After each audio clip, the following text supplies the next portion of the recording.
So this is the pizza dough you made today. It's a bit dry, it's tough as a brick.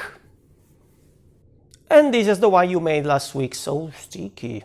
But the recipe was the same. How come the results are not consistent?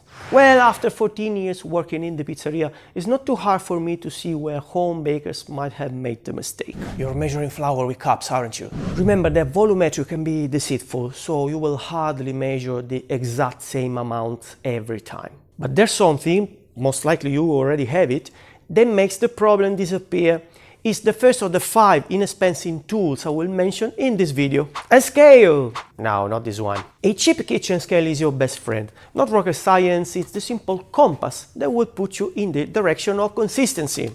Besides, I noticed that many basic recipes consider bread flour and all-purpose or plain flour interchangeable. They are not. Bread flour absorbs more water than plain. Therefore, you should use a little bit less. But if you measure with volumetrics, you end up using more. In fact, 1 cup of all-purpose flour weighs around 125 grams and 1 cup of bread flour weighs around under 39 grams. So weigh up your flour with a scale, and even if you need to adjust the water, guess what? You weigh that as well. And by the way, if this sounds complicated for you, just use my free dough calculator.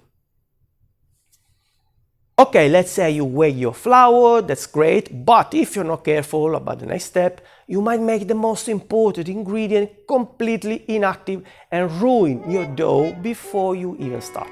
To introduce the second tool, I need to tell you something important about the yeast. I think it's fair to say that the most common opinion is dry yeast. Remember that there are 2 types, active and instant yeast. In the case of active yeast, manufacturers explain we should dissolve it in warm water. However, there is one crucial detail they usually miss for some reason. They don't tell how warm the water should be.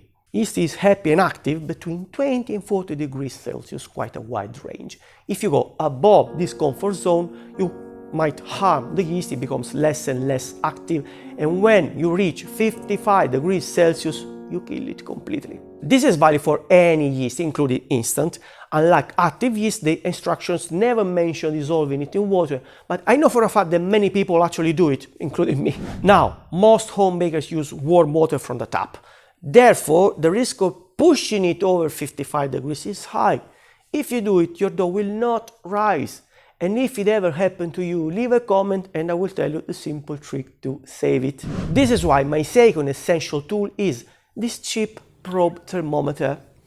It's so affordable and it makes you feel like a mad scientist, so play it safe. Stick it into the water and wait to see on the display no more than 35-36 degrees Celsius. By the way, this is Sonata Pizza School where I teach. Check the link in the description or leave a comment to know more about my workshops. Now the third tool, not as geeky as the previous one, but I still use it every time I make pizza. A humble scraper. In the pizzeria we use it all the time, for example to take the dough balls from the tray. In your kitchen you find it very useful to clean on the go what you need. You pick up all those little residues of dough stuck on the surface and reincorporate them into the batch. It's also very convenient when it's time to clean your worktop at the end of the operation because you won't have all those little bits that dry out and become hard. As a result, the final cleanup is 10 times faster. Take it easy if you want to buy one. You don't really need to go for a professional choice, even though they're still so affordable, but you'll find cheaper alternatives for home baking. I've wrote them for you in the description of the video. Now, tool number 4, round containers. They are so cool for a couple of reasons. First, they help us keep the shape of the dough ball, which makes our life easier later when it's time to stretch the base of our pizza. I mean, it makes sense starting with something that's already the right shape. So, if you like your pizza round, then use a round container. And if you like this video, then hit the thumbs up button. Another reason why these nice bowls are useful at home is they usually come with their own lid. As a reminder that we always have to cover the dough balls so the surface will not develop the tough skin. I know this might sound obvious for some of you, but judging by the question I'm asked, I can tell that some people still forget about it. If you made it this far, I assume you enjoyed the video, so before I wrap up, I guess it's time to subscribe to the channel. Tool number 5 comes down to the one final moment of truth, getting the pizza inside the oven. First of all, I want to give you the low-cost solution. A chopping board as thin as possible, so it's light and easy to handle. Cover it with parchment paper and you're good to go. You might as well use some cardboard, maybe a pizza box. However, this DIY solution, as well as a store-bought actual pizza paddle, well, they have a flaw. All the flour you use to stretch your pizza, which I guess is quite a lot if you're a beginner, this flour stays right there and you load it into the oven along with the pizza itself, and then it burns. And I promise you don't want to eat burnt flour. It's awful, both the taste and the feel in your mouth. You can reduce the impact of this problem by using semolina instead of white flour, which is coarse, so you typically use way less.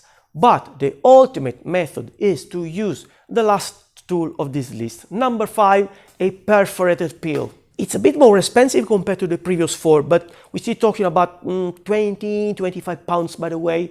Hopefully this doesn't really break the bank. Consider it as a little investment that makes the difference between a clean bake and a burnt mess. The way it works, once you load the pizza onto the peel, you slam it lightly on your table or worktop so the excess flour just falls off. Now you only have to make sure you use the peel the right way, but I got you covered. You just need to watch this video.